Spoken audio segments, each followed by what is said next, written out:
khabar bahasa Inggeris Kak Eliza yang gelar? Astagfirullah. Alhamdulillah untuk saya. So kita bagi perkataan, akak kena translate in English. Contohnya, kereta bahasa Inggeris. Car. Api. Fire. Kereta api. Kat fire. Takkan kat fire pula. Kereta api. Train. Betul. Okay, rumah. House. Home. Api. Fire. Rumah api.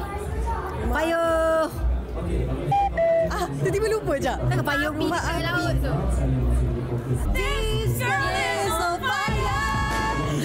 Depan dia light. Lightroom. Lighthouse. Betul. Lighthouse ya Allah. Alright. Astagfirullahaladzim. Kedua, tanda. Tanda. Sign. Betul. Mage. Tanda dulu, tanda. Tangan. Hand. Tanda tangan. Signature. Betul. Okey. Ketiga, ibu. Mother. Betul. Negara. Negara. Country. Betul. Ibu negara. Hometown. C. Capital city. Betul. Okey, nombor 4. Bunga. Flower. Api. Fire.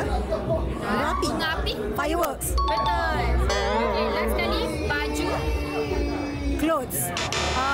Shirt. Hujan. Rain. Baju hujan.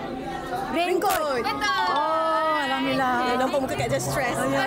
Sama Salika pun macam. Okey, thank you. Thank you.